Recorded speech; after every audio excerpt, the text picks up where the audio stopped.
Good morning mga viewers ko dito sa YouTube. Ayan, good morning sa inyong lahat. For today's video ay bibisita tayo dito sa aking niyugan. Ayan. Hindi siya naapektuhan ng nakaraang bagyo. Buti na lang hindi natumba yung mga saging. May natumba man ay isolated lang naman yun. Ayan. Ito yung kaganapan dito sa aking niyugan. Tapos ano siya, hindi naman gaano kasukalan. Kailangan lang siyang palinisan. Tapos yung mga pinapakita ko sa inyong video last, ito na mga kakao ko, ito na yung update niya, malalaki na. Oh. Tapos prinuning ko siya, kaso marami na uling dahon. Ayan oh. Ang dami na uling dahon. Tapos dito sa banda rito, yung mga ano ko, yung mga niyog kong tinanim, ayan malalaki na siya oh. Oh ayan oh, ang lalaki na.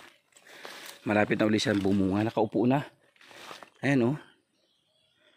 Umupo na. Nakailang tanim ako dito. Saka lang nabuhay. Kasi noon pagkatanim mo, pinabayaan akong madamo. Pero ngayon, ang ginagawa ko, pinapa-spray ko. Tapos, may mga bagong tanim ako ng kakao ito oh. Last year ko ito pinatanim. Kailangan na lang linisan. Ayan oh. Kailangan na siyang linisan. Ayan, update ko rin kayo dito sa aking kakao na punla. May natira naman siya. Ayan, napakadami kong kakao na punla dito. Ayan, oh, ang lalaki na siya. Yan. Ito yung malalaki kong punla. Pinamimigay ko naman sa mga kapwa ko coconut farmers. Kaso, wala naman nagkukuha. Ang layo pa nito. Almost 2,000. Ito naman yung tinamaan ng niyog. Saging. Natumba yung saging ng bumagyo. Tinamaan yung iba kong punlang kakao. Tapos, mayroon ako ditong punlang. Natira pa din. Ito yung aking mga punla na na rambutan.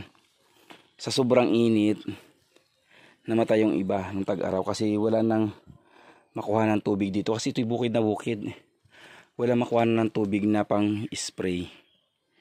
Ayan siya oh.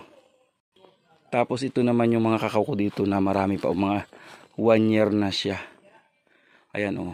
Ang dami ko pala yung mga kakao dito. Ayan, dito naman ako sa daan papunta doon sa Ilaya.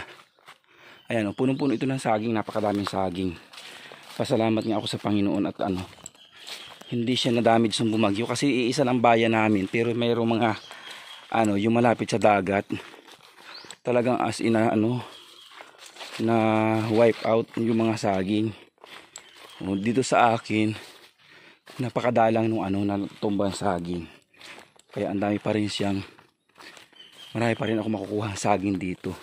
At ngayon nga nagpapatiba ako. Hinahanap ko yung nagatiba ko nasaan. Ano yun, natunog.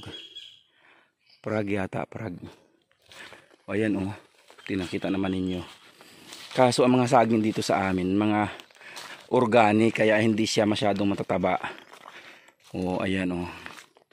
Ngayon lang ulit ako nakabisit dito sa aking ayun pala yung bago kong kalabaw. Ayun. Ito yung kalabaw ko na ito mga baga. Ito na nga tayo anak ko. Ayun. Ito yung kanunahan ko nabili na kalabaw na inutang sa land bank. Kasi ang land bank is nagpapautang sa mga coconut farmers ng ng pambili ng kalabaw. Yun ay programa ng PCA na yun ay pera ng Kukulibi Fund. Ayan. Ito yun yung nauna ko nabili. Yung iba ay nalo sa ginagamit, naghahakot kasi sila ng saging. Ito yung kanunahan. Ayan, 3 sila, tapos lahat sila may anak. Sa ang bili ko dyan is 78,000. Sa kalabaw na yan. Dito sa amin, pag coconut farmers ka is makakakuha ka ng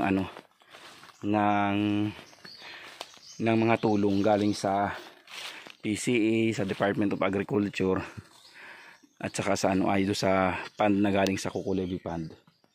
Ayan, yun lang yung masishare ko sa inyo ngayong araw na ito. At gagawa ulit ako ng video para dito sa mga coconut farmers. Gagawa ako ng video, i-upload ko ulit sa sunod. Yun lamang po at bye bye, God bless.